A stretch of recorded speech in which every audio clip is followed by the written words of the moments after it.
Het belangrijkste nieuws van Curaçao in het Nederlands. Extra Journaal. Vers van de pers.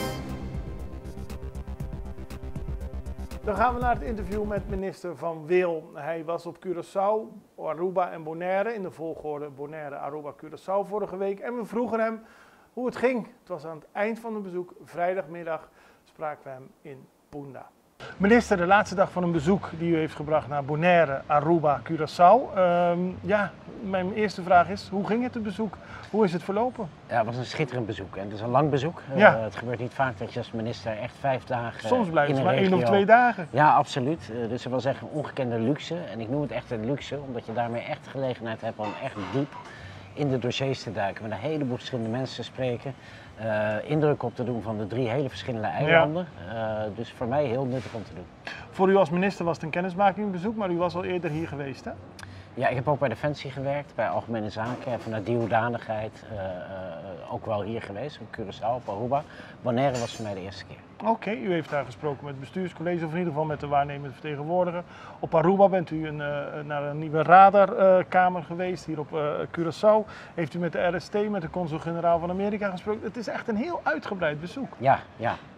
Ben ik nog wat vergeten wat het belangrijk is? Ja, absoluut. Want we zijn echt van 's morgens 8:30 tot elke avond 9 uur bezig geweest met gesprekken, bezoeken. Juist omdat er zoveel gebeurt. Zoveel spelers zijn op het terrein van justitie en veiligheid. Ja, die wil je eigenlijk allemaal spreken. En dat is gelukt op alle 3 die eilanden in 1 week. En wat zijn de belangrijkste onderwerpen? De belangrijkste onderwerpen zijn waar vinden we elkaar in de samenwerking op het terrein van justitie.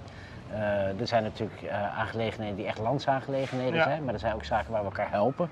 Denk aan het RST bijvoorbeeld, wat natuurlijk een gezamenlijk verband is. We hebben 1 keer per half jaar hebben een justitieel 4-partijen-overleg tussen de 4 landen. Dat zullen we in juni weer hebben, dat ging nu niet door. Vanwege maar de alle Arubaanse onderwerpen die situatie. daarin zitten, moeten we ook bespreken. We spreken over knelpunten. Trends die we zien. Nou, een van de knelpunten is capaciteit. Je ziet dat op alle 3 de eilanden het moeilijk is om voldoende mensen te krijgen en opgeleid te krijgen voor taken in de hele keten.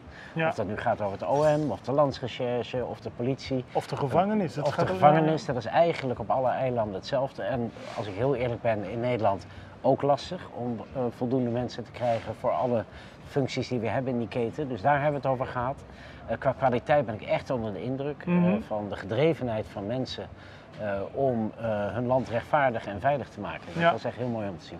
Er wordt ook heel vaak in verband met justitie gesproken over de drugscriminaliteit, mensensmokkel. Dat is ook zeker de afgelopen jaren een steeds groter onderwerp geweest. Daar heeft u ook gesprekken over gevoerd? Jazeker. U noemde al, ik heb ook met de Amerikaanse consul-generaal gezeten. Daar zat natuurlijk ook de DEA bij. Ja. Maar ik heb ook met de kustwacht gesproken gisteren, met de marinecommandant hier in het gebied. Met de politiediensten om te horen welke trends zien we nou in die drugssmokkel, in die mensenhandel. Waar moeten we ons zorgen om maken, waar moeten we op letten. Want uiteindelijk die drugshandel is een wereldwijde handel. Ja. Dus de drugs kan hier vandaan komen of langskomen. Maar uiteindelijk belandt die ook in Nederland, bij ons op de markt in Europa. Dus dat is iets waar we echt samen moeten werken. En waar moeten we ons zorgen om maken? Nou, wat je ziet is dat het een spel is wat nooit ophoudt. Nee, er zal altijd aanvoer. Er is altijd vraag blijven. En het is een kat en muis. Dus elke keer als wij iets dichtzetten, dan vinden de criminelen daar weer een weg omheen. Dus we zijn nooit klaar hiermee. We moeten elke keer alleen zorgen dat we bijhouden, dat we heel snel reageren. En als het mogelijk is, de criminelen 1 stapje voor zijn. Ik sprak laatst met de minister van Defensie, meneer Brekelmans, hier op bezoek was. Die zei, er wordt heel veel drugs aangetroffen, maar of dat nou goed is, dat weten we niet. Want ja, dat kan ook betekenen dat er nog meer aanbod is. Nou ja, wat we zien is dat wereldwijd de vraag toeneemt. Ja. Wat we ook zien is dat met alles wat we pakken, en dat is aanzienlijk, dat het weinig effect heeft op de prijs op de markt in Europa van bijvoorbeeld cocaïne. Dus dat betekent dat we nog niet genoeg pakken. En dat we nog niet het businessmodel echt dwars zitten. Dat moeten we wel gaan doen. Werk nog aan de winkel wat dat betreft. Zeker weten. We noemden net al mensenhandel. Dat heeft ook heel veel te maken met de situatie in Venezuela. Tijdens uw bezoek is de verhouding tussen Nederland en Venezuela wat verhard. Eigenlijk ongekend in de zin dat diplomaten vanuit Venezuela zijn teruggestuurd vanuit Nederland. Wat heeft u ervan meegekregen en wat heeft u daarmee gedaan hier tijdens uw bezoek? Nou, ik heb natuurlijk contact gehad met Nederland om te horen van hoe gaan wij daarmee om. Dat ligt natuurlijk primair op het terrein van de minister van Buitenlandse Zaken in dit geval, die dat ook is voor de landen hier. Het speelde nu deze week terwijl ik er was en wat je merkt is, altijd al is de situatie met Venezuela natuurlijk precair. Ja. En vanwege de nabijheid wordt dat met heel veel argusogen bekeken vanaf hier. Ja, dat voedt wat hier gebeurt natuurlijk wel. Ja. Dus meteen zijn mensen hier bezorgd van wat betekent dit nou? Krijgen we een escalatie? Moeten we ons zorgen gaan maken? Nou, tegen die mensen zou ik willen zeggen, dat denk ik niet op dit moment. We hebben nu een stap gezien van Venezuela, waar vooral de Nederlandse ambassade in Caracas last van heeft. Ja. Natuurlijk heeft Nederland daar een proportionele tegenreactie op moeten geven door ook de delegatie van Venezuela in Den Haag te verkleinen.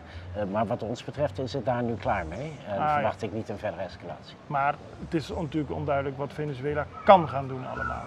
Ja, absoluut. Maar zoals ik zei, ik verwacht dat hiermee, met deze stap en de tegenstap, nu even de spiraal van escalatie is stopgezet. Vonden politici het fijn om met u over dit onderwerp te praten of niet? Ik denk over alle onderwerpen. Ik voel me heel hartelijk ontvangen op alle 3 de eilanden. En ja, het waren goede open gesprekken. Justitie is ook een dankbaar onderwerp, want iedereen wil meer veiligheid en iedereen wil meer rechtsstaat. Dus daar vinden we elkaar heel makkelijk. Hartelijk dank. Dank u wel.